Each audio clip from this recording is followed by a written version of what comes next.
Welcome to the Worth Listening podcast, where we focus on having positive and productive conversations around money. I'm your host, Lauren, a 4-time Olympian and certified financial planner. On this show, my guests share their money stories. Everyone has a unique story and experiences both wins and losses when it comes to money.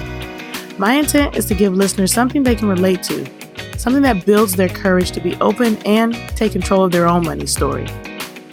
When I'm not creating a great show for my listeners, I'm running my company, Worth Winning, where I help individuals and families organize their finances. Check us out at worth-winning.com. All right, now on with the show. The end of the year is quickly approaching. Yikes! Yeah. Where did 2018 go? This is the time when many people start to think about what they want to do differently in 2019. Whether we're balling or broke, we all consider our finances when we're setting goals. And the difference between balling and broke is action taken. Setting goals is one thing, but making moves to achieve those goals is another. The time to start is now, not Monday or the first of the month or the new year. It is right now. And if you have no idea where to start, don't be afraid to hire someone to help you. I'm not going to let you quit.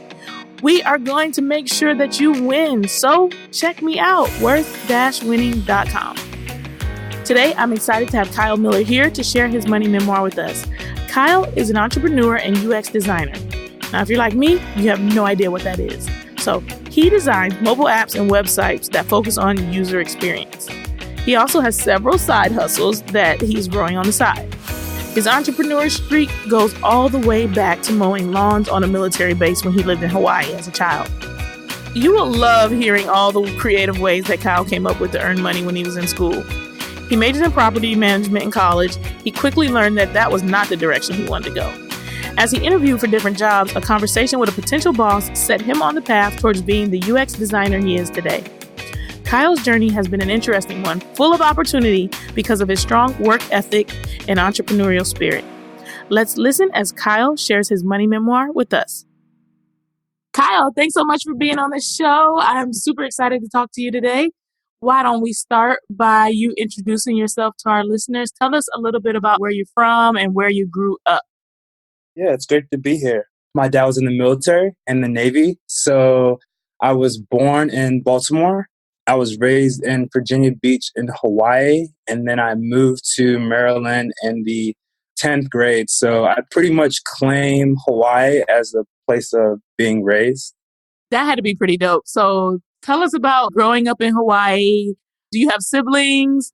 And what's your first memory of money somewhere at what point do you remember something about money in your childhood? That's actually funny. Yeah, so I have a little sister. Growing up in Hawaii was probably the best experience. It taught me so much. And it was just a fun time, like a little, like a 6-7 year vacation. So my first thought of money was probably when I wanted to buy something or I wanted my parents to buy me something. And my dad was like, "Do you have money for that?" And I was like, "Oh, I don't have any money for it." Like I was just wondering if you would buy it. And after that, it was pretty much just, okay, I have to get my own money. I have to figure out how to make money for myself so I can buy things that I want. And that was probably elementary. I want to say it's probably 5th, 6th grade, I remember. So you're 12 years old, you don't have your own money, you want this thing, and your dad says, no, you're going to have to use your own money for that. But was there any allowance or anything like that? And how did you feel in that moment? That's something you remember, so it had to stick out. 12, you kind of start to feel yourself. So you mad at him, or what kind of feeling did it create in you? Yeah, so at first I was pretty upset.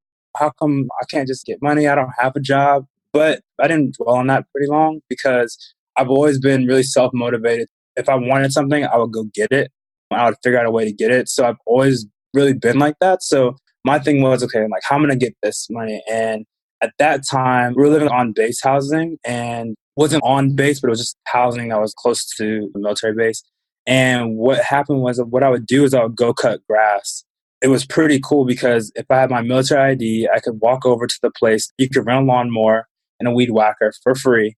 and they would have gas, and I could rent a gas can, and I would basically walk and go door to door and cut people's grass for like $20 to $50 per lawn. And it was pretty cool because military people, they had that money. Sometimes it was just the wife there and they didn't want to cut the grass. And so I'll be able to cut the grass and they would feed me sometimes. Or some people had mango trees in their backyard. So I'll just get all the mangoes that I could get, which was pretty fun because I love mangoes. And then I'll take that money that I got for cutting grass and I would either use that to buy whatever I wanted, or a lot of times I would buy candy in bulk and I would sell that candy to other kids. Or Wait, so that it sounds like you're super entrepreneurial. You're like, well, my dad told me no, I couldn't have his money. So what I did was I went and started a business. And this business had no overhead because you could use your military ID to get all the supplies you needed and then go make money off of somebody else's supplies. It came with perks like eating like somebody else's food, eating out their mango trees, and it all happened in Hawaii. So your life really was like a vacation. yeah, it was pretty fun. And I made a really good amount of money that way. I can't remember the dollar amounts, but it was a couple $100s that I would make. I think the most I ever made in one weekend was $200, $300 just by cutting grass. Wow. But so then did you turn around? Like you said, you sometimes you take the money and you kind of flip the money in the sense of I'm gonna go get some product and I'm gonna go sell that product too. Yeah. Super entrepreneurial. And then did you feel like you had control over the money, or your parents, because you were still a minor, were they like, okay, you got to do this, you got to do this, and you got to save X amount, or it was your money to do with what you saw fit?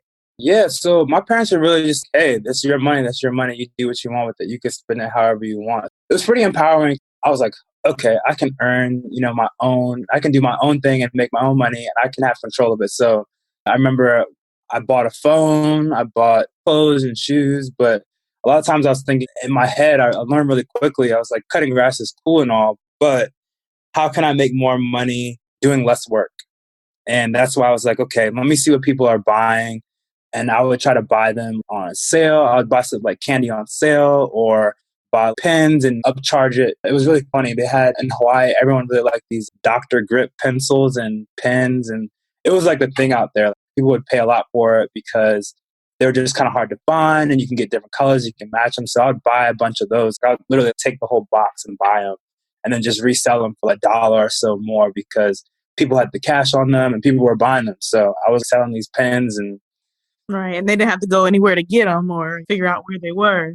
yeah, it's like you need a pen in school. It's like, here you go. Like you got a nice pen or pencil. And So, in thinking about growing up and, like you said, being in your household, you said your parents let you have control of the money, but were they talking about money? Can you think of any examples of how they were handling their money? What did you see in your environment about money outside of yourself? it was interesting because I don't really remember my parents talking much about money. I always remember that my mom she saved money a lot, but then we would always go to discount places. And it wasn't like we were broke, but my mom was always like, there's no reason to pay this amount. Just the same, like, there's no reason to go to the Nike store if you can find the same Nike shirt at TJ Maxx for a quarter of the price. Or we would go to a lot of yard sales, and it's really just finding out ways to buy what you want, but not always at that full price because you really don't need it at that price. And it's going to get used anyway. So if it's still in good condition, why not just buy it secondhand and pay a quarter of the price and you're saving that money? So we would always do that, shop on sale or buy in bulk. And that was kind of ingrained into me pretty young because when you're young, you don't have money. And then, your parents buy you a lot of clothes or school stuff. So between going to the thrift store or Ross or Target or TJ Maxx, or we went to yard sales a lot too. So I never really thought about it until a little later in life. But I was like, wow, that's a really good way to save money even when we did have money. And I still do that today. Like, I still go shop at Nike outlets or clearance sales or go to the back of store, TJ Maxx or places like that, just because you can find the exact same stuff and it's so much cheaper and there's no point to spend any more for it because it's the same material. No one's looking at your tags. It's like, oh, how much did you pay for that? No, it's a nice shirt. It's a nice shirt. Right. Yeah. I mean, it sounds like your mom, though they didn't talk about money, she was a good example. And you clearly remember that example. And you're also living in that way.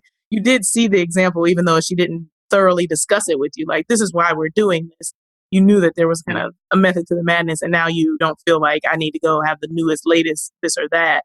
I can get a really nice this or that that's name brand at a cheaper price. Hmm. Oh yeah, definitely. So what about when you were like 16 or when you were able to start working in like kind of a legal job? Did you have jobs then? Did you get a car right at 16 since you were the older of the two? Funny story about the car, because when we moved to Maryland, that was when I kind of needed a car, and my dad was like, "Well, you can get car money. We might help you pay." That was a kind of big of expense, and they're like, we might help you pay for it at that time. I think maybe they gave me a little less than $500 to help me pay for the car, but I paid for most of it. I remember when I first got there, I worked at a job at a community center. So I was taking payments and checks and making pool passes and stuff like that. So that was my first job in Maryland at a community center. Then I worked at dry cleaners. That was pretty interesting. I worked at Walgreens at some point, which was terrible. That was a terrible job. I had a lot of little jobs. I mean, I never got an allowance. And then I also, at that time, a lot of fashion was kind of getting started off. Nike SBs were taking off a little bit. And I was really into fashion. And what we would do is I would go online and really just buy shoes online and then sell them, kind of flip them for maybe either double the amount that it was worth or maybe 50 or so extra dollars. So I would do a lot of that too. And I made a lot of money. Like one time I bought a pair of shoes for 120 offline and I resold them for like $900. What? Yeah, it was pretty intense. There were a pair of Nike Dunks that Pharrell made like way back in the day. Not a lot of people have them, but some guy was selling them online and they weren't even my size. And I was like, at that point, I knew what shoes were good. I knew what shoes were going to be sold for a little bit more. I knew what clothes were going to be selling for more. So, you always buy low, sell high. And I saw those shoes and he was like, I think they were size 12. I wore size 13. And I was like, hey, I'll buy those shoes right now for like 125. He was like, sure. The deal went through and I put them right back up online. And I think I put them on eBay and it ended up going for like $900. It's pretty intense. That does sound pretty intense. Yeah. I mean, it's pretty cool that you were able to do that though. Seize the opportunity, which means you had to have money set aside to be able to have the 125 to turn around and say, I know these have more value than this. And these are something that are sought after and someone else didn't realize that and gave it to you for 125. Yeah. So next step was college. You got this entrepreneurial spirit, but you're still pretty young at this point. So are you thinking of going to college? Or are you thinking, man, who needs college? I'll just go start my own business. Like it seemed like making money came pretty naturally to you. So like, what were the next steps in life? Yeah. So with college, I've always wanted to go to Virginia Tech and, shout out Hokies, all that good stuff. But I wanted to be an engineer. That was my thing. I love creating. I love building. And I love entrepreneurship too. So even like working to buy a car myself, which was pretty empowering because it shows you what you can do. But then going into college, it was funny because I feel like I'm the generation or part of the generation where your parents are like, hey, you want a good job, you want a good life, you got to go to college, you got to get a degree, and then you can do whatever you want after that. But you have to go to college, you got to get your degree, you got to get a good job, and then you're set. And that's not how it works. So so tell us how in fact does it work? Did you have to get student loans and what happened? Yeah, so when I got accepted to Virginia Tech, it was really, really exciting. And I knew I was going to have to take out loans. I got some small scholarships, but it wasn't enough to cover everything. I got in-state tuition, which helped a lot too, but I did take out loans. At the time, it's really interesting because when you first take out a loan and you're that young, you don't really understand the impact of what you're really doing. A lot of people say they do their research and their homework about that stuff. But at that time, you're so excited. You're in high school. You're ready to go and you want to go to college. You see the movies and hear the videos about college life and parties and good times and school and stuff like that. And then you're just like, I'm just trying to go. So I'm going to sign these papers and get this money and take off. So you don't really think about what you're really getting yourself into, I think, sometimes. I think it's really hard at 17 or 18 years old to understand a bunch of legal documents that are being put in front of you. And like you said, all you're worried about is the excitement. You've seen tons of your friends go off to school and all these different things. And it's like everyone else is doing it and this is just the normal thing. So it's like, okay, I got to sign these papers in order to be able to go. I'm doing it. And then the rude awakening comes, right? Yeah, the rude awakening definitely comes. It's funny because I don't think it comes till you graduate because you can defer all that stuff. Like you're not paying for too much stuff. I mean, you're paying for school and stuff like that, but a lot of times the loans cover that, and then you get that refund check, and that's when people kind of go crazy because oh, I got a refund check. I got I don't know how much people normally get, but I think it was 1 or 2 grand for rent or something like that. But I'm like, a lot of people understand. I'm like, you're spending that refund check, but you still have to pay for that. You still have to pay that back. Like that's not just free money that's out there, which I don't think a lot of people either understand. I mean, at that time, like you are still pretty young and you don't understand the concept of money. 9 times out of 10, there's no financial planning classes in high school, which there should be. So that's something that you really don't think of in the moment. But after it, I'm like, dang, I could use that money for it. The money I took out in loans, I could have started a business with. Right. You know? It is. It's really true. And I think one of the things that the government and public schooling needs to do is just better educate students as much as possible. Like you said, there's a certain amount of you're just not ready to tune into that. That's going to happen. But the more and more that they can let people know and understand like what it really means to be taking on this debt and really what it's going to take for you to be able to pay it back or get it forgiven later and have to pay that taxes. And there's just a lot that goes into it that can really derail what you think is going to be your dream life. Like, oh, I'm going to graduate college and I'm going to go get my dream job and I'm going to make lots of money and live happily ever after. That's kind of as far as a lot of us think it through. Yeah. I'm going to buy my house and be good to go. Like, what? Like, no, that's not how it works for a lot of people. So tell us what happened after college. After college, I got a job back at Virginia Tech, so in Blacksburg, and I was an assistant property manager. Can't even remember how much I made there, but it wasn't a lot. It was decent for Blacksburg. I was able to pay my bills and survive. And, all during college, I pretty much paid for myself. I worked 3 or 4 jobs in college, sometimes at the same time. But after college, I was working, doing the property management thing. And then I realized this is not really what I want to do. I don't want to stay in Blacksburg. Did you graduate with a degree in engineering? No, I didn't. So here's the thing. So after I think it was like my first semester, and I got selected to go to this pre-engineering program it was called STEP. It was for engineers going into Virginia Tech.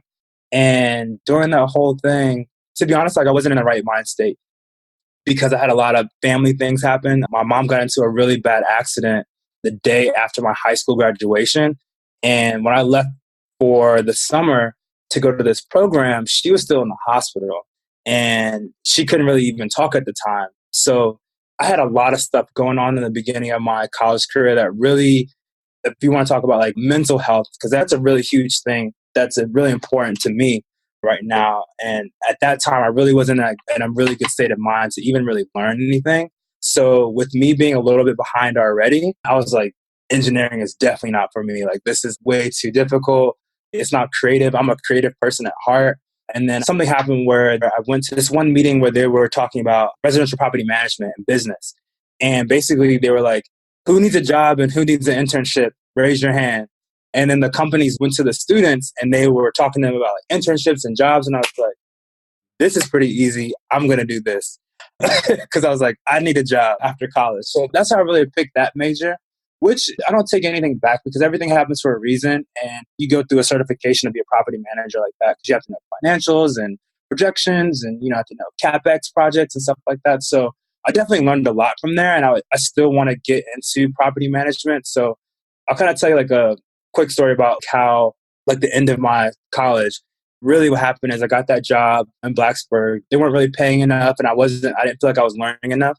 So then I moved to Arlington. I got a job up there at this property management company. And they were saying that, you're not really qualified to be a property manager, but we can make you assistant property manager. And I felt like, personally, I felt that I could do that property because, I have the experience, I'm certified, and I know what I'm doing. It's not rocket science to run a property. And people might think otherwise, but it's really not rocket science. And at that point, I got to do something different. I got to do something that I'm really passionate about. So I told myself, I said, I'm going to leave property management. And I said, the next time I get into property management, I'm going to be owning the property that I'm managing or owning the property and not wanting to manage. So I kind of made that promise to myself to when I do get back in the field, because I do like property. That's like something second nature. People still ask me questions about oh, hey, I had a problem in my apartment. Is this legal for them to do X, Y, and Z? And I had to know all those laws. So I still have all that knowledge. And my uncle, he buys a lot of properties in Baltimore and he fixes them up and he leases them out and rents them out and stuff like that. So I have all that knowledge there. I was like, I'm not going to manage the property. I want to own it. And that's going to be my venture back into property management or, really investment, stuff like that.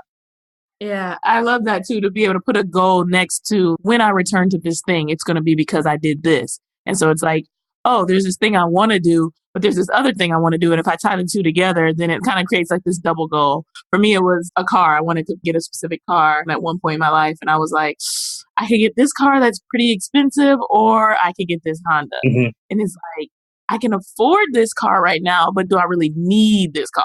And so I went back and forth, and I made this thing. I have to hit a certain salary goal in order to be able to purchase this car. I do this, then I can do that too. And yeah, I don't own that car yet. So, right. Yeah. But when you tie something, it makes it very real for you. Just because you can do it now doesn't mean you should do it now. And to create some criteria for yourself, it helps push you to the next level. Definitely. I totally agree with that. Totally agree. All right. So property management is not really your thing. And what happens then? So what happened with property management is when I was working, I loved the people that I was working with. They were amazing. They kept me very sane throughout this whole process of starting a business. Interesting. When I knew I wanted to change careers, I was looking, I was like, okay, what kind of skills do I have right now? And how can I market myself to change, to get into another career? So I thought about marketing and I did all these random interviews at these places, would try to do marketing and sales. And I can sell stuff, so maybe I should do sales. And it just wasn't a fit. I remember there was actually one interview I pretty much talked myself out of, not realizing it. And the owner of the company was just like, so why are you here? And I was like, because I was telling him about the business that I was going to start. I was in the midst of starting. He was like, so what are you doing here? I was like, that's a good question. And wow, I really just talked myself out of this interview. But he was really cool about it because he saw I was passionate about starting my own company, just like how he did. So he took me out to lunch, we talked and all this other good stuff. So that moment, it was really like, so why am I here? And after that interview, I stopped interviewing. I started really building the product. And at that time, it was a gift keyboard. So before the iOS could support these new type of keyboards for the iPhone, I designed this gift keyboard so you can and I use GIFs all the time, or GIF or GIFs, however you want to call them. And you're able to just type on your keyboard, search a GIF that you want to use, and just copy and paste it into your text thing.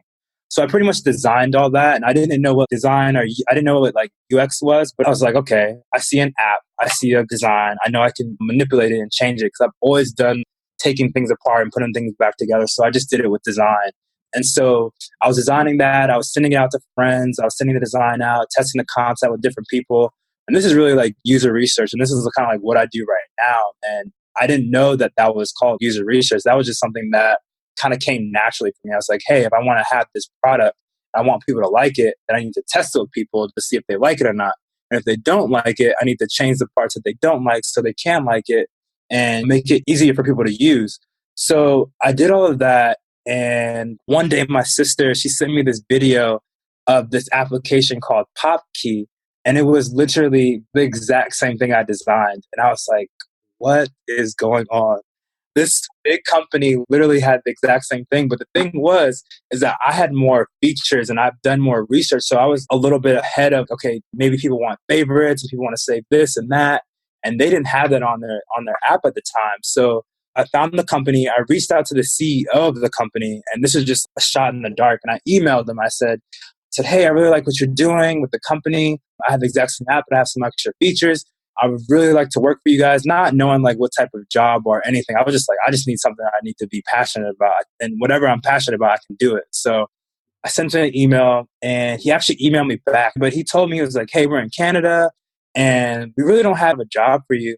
But he's like, I really like your energy. And I think what you need to do is to check out something called Startup Weekend, which is basically a hackathon where you go in on Friday, the people pitch ideas, and from there you guys get into teams, and then you literally build a startup within one weekend, and then you present on Sunday to a couple of venture capitalists. And that's pretty much how Startup Weekend works. So I was like, okay, I don't know what this is. Let me go find it. And I'm going to go to the next startup weekend I can find. The next startup weekend just happened to be at Virginia Tech. And this was maybe a month or two away. So I pretty much designed that app, and I had another idea. So and I have tons of ideas. And at that time, I've always been like just dabbling in a little bit of everything. I made t-shirts in college. I did this thing like a Humans of New York. Have you heard of that? No. Humans of New York is basically a photographer. It's pretty big, but it's in New York. So photographer goes around and takes pictures, and basically he tells the stories of the people that he's taking pictures of, and he interviews them. So you kind of get an in-depth look of New York and the actual people there. So I really love that concept, and I did it in Blacksburg. So I always have these ideas, and I try to just put them out there instead of just putting it on paper. I always try to go until I fail, especially because if I don't do it, then I kind of feel like, what if I shoulda, coulda, woulda, and I hate feeling like that. So had this other idea for a grocery store, ended up designing it, went to startup weekend. I pitched my idea out there. People liked it. We got into a team. We put it all together, and we ended up winning second place. And that was a confirmation. Like that weekend I was out there doing user testing. I was in the store with people asking them, would you like this app? How do you like it? We contacted people. We talked to store managers. We did research. I designed. And during that weekend, I didn't know what UX or design was. So I was like, whatever this is, what I just did, like I want to really do this because this is what I'm passionate about. So what is UX? I think, the listeners probably don't know what that is either. Yeah. So UX is a user experience design. So basically, I design mobile apps and websites for people, but it's not just the design of the app. It's just like how easy it is for you to use it. So just like something really minor as far as maybe you have back buttons in the wrong place, or, you're on, you have some apps that you work with and you're like, why is this certain thing so hard to do? Or this doesn't make sense. Why is this button right here? Or the way this app works is just, it's cool, but it's just hard to work. Just like how, prime example, how Snapchat changed their interface and everyone really got pissed off. That's like changing up the user experience. So whoever designed that didn't really test, or I'm not sure if they did or did not, but did or didn't, but to have such a negative response from so many people kind of says something that maybe you tested with the wrong group of people. And that's pretty much what I do, is make sure that I design apps that are easy for other people to use. And that's what general. So do you do that now for a company, or you do that now as a freelancer, or you have your own company? Yeah, so currently I do that now for an agency. So I'm working on an agency and we have different clients that we work on right now. So right now that's like my full-time thing. But you got some side hustles too. Tell us about them. Yeah. So I still have some side hustles. So currently the first company that I'm doing right now, it's called Goodfynd, Good Fynd. We just launched our app on iOS and Android last week, and we're based out of the DMV area, DC, Maryland, Virginia area right now. We're going to other cities. So basically with this app, you're able to find any food trucks that are around or close to you. Our next step is to add farmers markets on there. So whenever you're in the DMV area and you're on Goodfynd, you can find any truck that's available and open, and then you can also see their menu as well. And by Q1 of next year, you'll be able to pre-order from them too as well. So if you're kind of tired of doing the same thing for lunch, you see a food truck that's close to you, you can pre-order it. And instead of waiting in line, you can just go pick it up and take it back to your office. So that's what Goodfynd. That's pretty dope. I like it. But how do you make money off of an app? You like said you create this stuff and then Yeah. How is that a business? So for Goodfynd, basically what we do, we definitely have ads on the site, so that makes some money too. But it's interesting because right now we don't make money. It's really just growing the user base. We've only been around we launched in January. So we're still fairly new. And what we've done is we've been able to really increase our user base just by making it a free platform. And it's kind of like the chicken versus egg thing. You need to have users on the platform, or we need to have food trucks on the platform. So right now, it's free for everyone to use and everyone's using it. But essentially, we'll be making, when we start the ordering process, we'll take a percentage of each order. Just like kind of how, Postmates does it or Uber Eats does it. Ah, okay. Yeah, it's always interesting to figure out, you see these apps pop up and then most of the apps are free to the user. But unless you're the company that's creating the app, where does the money get made in the app world? So Yeah, it's tough sometimes. And then we'll have premium services for food trucks and farmers markets too as well. So they'll pay a subscription fee per month or per year, however you want to do it like that. And hopefully we'll have advertisements on the actual app because we'll have a lot of people on that. So Yeah, that sounds dope. Okay, so you left project management because you weren't making enough money. You found this new thing that you're passionate about. You're being better compensated for it. So, what does it look like now to be organizing your finances? You got two businesses going, you work for an agency. At this age and at this time in your life, what does organized finances mean to you? How I organize my finances now is through an Excel file. So I literally have all my expenses on there. And then I even have a buffer of where, I put aside X amount per paycheck too as well. So I make sure I factor that in for every month. And that's really how like I manage my finances. Okay, what do I have to pay this month? I know as far as all my fixed expenses, I know those and I know how much I make. I know like how much I can save, I know how much I can spend. And that's how I pretty much manage my finances. And it's been a lot easier now just because I make more. And being in the DMV area is definitely a little bit more expensive. But now I feel like I've gotten to a point, and it's been very tough to get here. But now I feel like I'm in a really good place where I can kind of take a breather, set things on auto pay, which is so much easier. And I'm able to really just take that money and take more money and save more money and then invest it where either I can definitely get a return or I really just invest it in my businesses. And that's where I spend most of my money is either investing or saving. Do you have like a financial planner or someone that helps you create the strategy around your saving and your other financial goals? I'm in the process of getting one. So, Ooh, I like that answer. I like that answer. because I'll tell you that when I first started working at Capital One, and this is kind of like my whole story is I did this course called General Assembly, and that was training doing UX, and that was 10 weeks. So I didn't get paid for those 10 weeks, and I paid to take that course. And just jumping into that, I literally quit my job, and I didn't have that much in savings, which was probably not the greatest plan, but I definitely struggled a lot. I almost got my car tags taken off. I couldn't pay my insurance, couldn't eat sometimes. Like I got sick. It was pretty rough doing that transition. But I will say that I did have a lot of help from friends and they definitely helped me. But kind of getting to the stage where my first job out of General Assembly was at Under Armour. And that was a big pay jump going from property management to not making any money and then to like making way more money with Under Armour. That helped a lot too. And I changed my thinking about finances because like, okay, I'm making a little bit more. I can save more. I got to figure out how to get an apartment, stuff like that in Baltimore. And then going from making that jump from Under Armour to Capital One, that was the real switch because that was a full-time thing. And I was getting benefits. I was getting paid pretty well. I had a corporate card. It's funny because at that time, I was like, okay, I got a stock purchase plan. It was something that I've never had before. So I was like, okay, I need someone to manage my finances. And I actually reached out to Rianka. You know Rianka. I reached out to her because I saw she was doing financial planning. And it was interesting because at that time, I was still paying off General Assembly, still paying off my loans for school. So I really didn't have a lot left over. So it was interesting because I wanted to do that financial stuff. And I probably could have, now that I think about it, it would have been a little bit straining on me, on my finances and stuff like that. But it probably would have benefited me even now because I think about it as, wow, okay, I could have paid that money and I probably would have been hurting for a little bit, but it probably would have been beneficial to get that set back then, even though it was tough because, you want to do something, but, you don't have enough money to do it because that money is supposed to go to food and bills and stuff like that. So that's one thing that was really tough for me to handle because it's always good to know what you don't know. And I think that's very important for people to understand because you're not going to know everything. And there's people that out there that get degrees and there's people that do this stuff for a daily basis. So paying them to help you is some of the best thing that you can probably do because you won't know everything. You're not going to know everything. Yeah, I think it's kind of like this idea of investing in yourself. And it's a really hard one for people to get around. And thanks for bringing that up about I wanted to get help, but it was kind of like, ooh, can I really afford to pay for help? And I can, but I can't.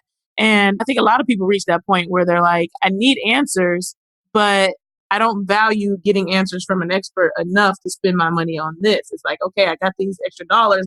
I want to save these extra dollars. Well, when thinking about it, it's like, well, what other monies, of all the different allocations that you have, could you be using toward someone that's going to help you go to the next level in your finances? Yeah. And so, or any kind of professional. Sometimes it's a personal trainer if you can't get your workout life together, or an accountant with your tax strategies. And it's, yeah, I can do TurboTax. But if I get somebody who, like you said, a real person on the other end who's going to dig deep into this, they could actually end up saving me more than me click, click, go on TurboTax.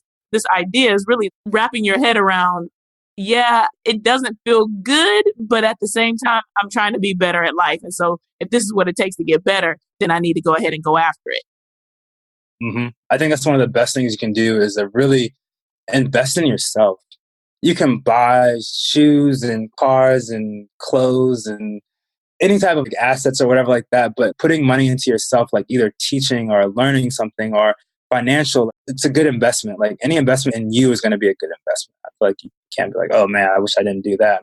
But you did it. You got better from it. So yeah, I think investing in yourself is very, very important. I do that all the time, whether it's health, wealth. I think I was talking to someone the other day and I was like, the most money I'll spend on something is something like bed because you're sleeping on that every day and making sure you have a car that can get you from point A to point B. Doesn't have to be flashy, but that's just my thought process. Yeah, it sounds like you got a really good head on your shoulders and you kind of think things through. And like you said, you're not too fancy, too fly, but I feel like mostly everybody makes some sort of financial mistakes. Can you tell us about something that you've done that you're like, oh boy, I wish I wouldn't have done that? Yeah, I feel like I've made a lot of financial mistakes, and some financial mistakes would be maybe spending too much on food or going out. I think that's definitely a big thing because I love food, and I feel like if I splurge on anything, I think that's another thing I said too. I said if I'm gonna pay for something, I'm gonna pay for food because I want my food to be good, and most of the time you have to pay a little bit more for good food. But I think spending too much going out, sometimes I think that was something. And I think one thing too is when I started getting money, even at Capital One, I was like, I'm going to take trips because I value experiences. And I think that's something really important for people to kind of like step back and take a look at and to figure out what do you actually value? Because some people could value planting trees, or some people really value putting money into their bike because they actually have a passion for bikes and stuff like that. Being in the military and traveling, like I really value experiences. So if I'm going to pay for something that's going to be a big ticket item, or if I'm going to like kind of break the bank for something, it's going to be to book a trip somewhere or to try something new or try some new experience in another country and stuff like that. So I remember my friend was like, hey, I got this deal. We're going to go to Paris. And I'm like, hell yeah, I'm going.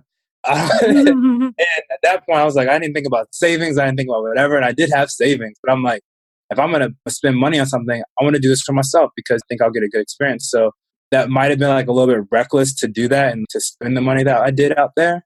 But at the same time, I feel like it's totally justified and I'm okay with it because one, I'm not broke now. And two, is I had a really good experience and that's priceless to me. So that's something that I'll probably always splurge on, even moving forward. I know personally, I know I'm going to spend a trip. I took a trip a little while ago and I know I spent a little bit more than I should have, but at the end of the day, I'm like, it's an experience that I won't get again. So why not do it now? Because I don't want to look back and be like, oh man, I wish I did this when I was there. Well, I did. So. Well, and I think too, it's one of those things where you can get to a point where whether it's the health of someone else or, said really being strategic about your budget, that you don't have to call it a splurge anymore. You say, I'm going to plan to be able to do this thing. I'm going to set the funds aside to be able to do this thing because it's important to me. And so then you get rid of this kind of, oh, I'm splurging on something and splurging is bad or I overdid it. It's like, no, I set the money aside to do this thing. I planned accordingly and I have no regrets about it. So creating a financial structure and such that you don't have to feel bad with, treat yourself or splurge or all these different terms that we use. You just plan for it and then you do it. The splurge comes when you didn't plan for it and you got to charge the whole thing and then you get home and you can't figure out how to pay the credit card off. I agree. I think that's something that I probably do. I think just by nature, because like for the trip I was going to and I kind of splurged for a while, I was like, okay, I'm not going to eat out so much. I'm going to save some money. So I didn't go out and calculate how much money I was saving. I just knew that I'm going to buy these groceries and they're going to last me till the end of the month. I'm going to save way more money just eating in and taking my lunch to work than to spend $10 a day on a meal. And I think that was just how I like saved my money and kind of like put things away. And I don't know, I didn't really do a super detailed breakdown of it, but I just knew I saved more money eating in. That's kind of goes back to how my mom kind of raised me too. She would always pack meals for lunch and like, oh, we're not going to go out to eat because we got a good meal tier and stuff like that. So it was always like that. And always like kind of being healthy too. So that helps. Yeah, no, I think that's really cool. And it's whatever works for everyone. Everyone's situation is unique. The way that you make it work for you. And you said you kind of created what we call the bucket system, where this is how much goes in this grocery bucket, and that's it. The savings is already automated, and then there's other money, and you use it for whatever. But you already have those preset buckets to make sure that you're not wilding out and getting out of control. So this has been really, really good. All right, so we're coming up on what I like to call the final sprint, where I'm going to ask you some rapid fire questions. Are you ready? Ooh, I'm ready. I'm ready. All right, you got $20 in your pocket right now. What do you spend it on? Man, 20 cash? Yep. I don't know. I don't like spending cash. So honestly, it would probably stay in my pocket for a long time, to be very honest with you. But if I had to spend it, it would probably be on snacks.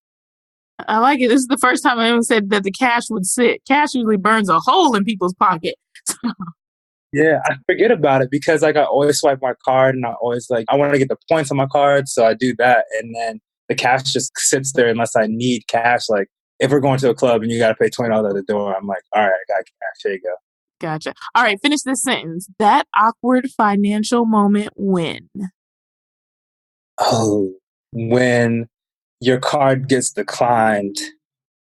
Yes, that is an awkward financial moment. Just in general, Yeah. your card gets declined. That is a. You're like, no, run it again for real. Like, I know it works. I'm like, yo, I know I got money in there. That's definitely happened to me. And I was like, oh, because I canceled this account. But I totally forgot about it. All right. What's your best money habit? Automatically saving money. Yeah, that's a good one too. Oh, and thrifting and being really good at like, buying stuff for like super cheap. I think that's my thing too. I feel like I'm a thrifter. I feel like I'm cheap at heart. I'm not going to pay full price for that when I know I can buy it for a fraction of the price somewhere else. Gotcha. Okay, something you do for fun that doesn't cost anything. Play my viola. A viola player. Look at what you just uncovered about you. Yeah. That's pretty dope. Yeah. All right. The most meaningful gift you've received. Who was it from and why was it meaningful? It probably had something to do with either food or personal growth. So I can't remember the gift, but I know it was probably for my mom, and she probably got me something really good, either whether it be something to help me grow personally or probably some really good food. Okay, I like it. All right, our final question is, can you share with us one thing you would like to improve about your finances in the upcoming year? Yeah, so the one thing I would like to improve is really getting everything squared away. Like I have things squared away, but I really want to get to a place where I can set my money where it can either grow in some places or I am putting in the right places where it could help something else in my career or my journey or my company. So really getting my personal finance and the business finance down. I think that's something that I really want to be. I like it. I usually ask people after this, what's the action item to help you reach that goal? But you already said you're in the process of getting a certified financial planner in your life. Need it. I feel like she is going to help you get your life together. Hopefully so. All right. We have made it to the finish line. You are a winner. You are standing on the podium, the worth listening podium, that is, as a gold medalist. So now it is time for you to shout yourself out, tell the world all about you, tell us where we can find you, how we can support you. And one of the things you didn't talk about was your other business, Forward Thinkers.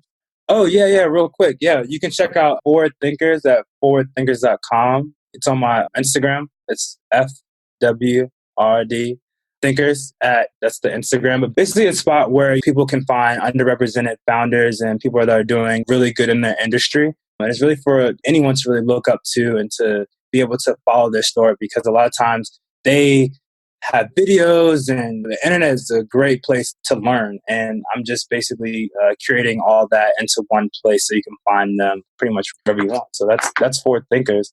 You can also find our company, Goodfynd, is good, FYND. You can just Google that and we'll come up.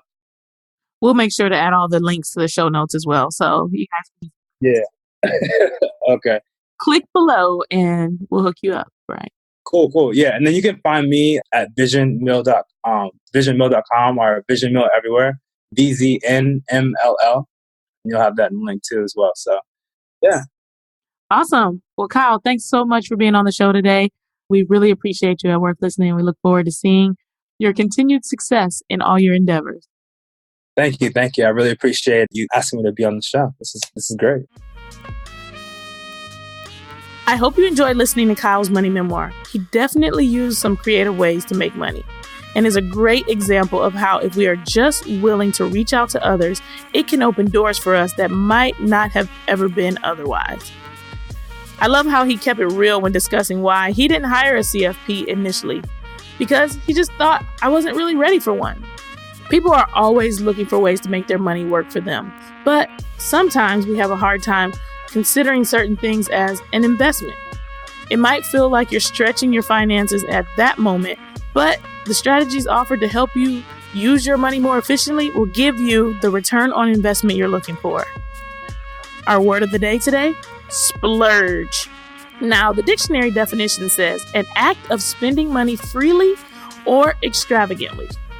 Typically, when we splurge on something, we're spending money that we don't have or we know is intended for some other purpose. Yes, this is in fact extravagant.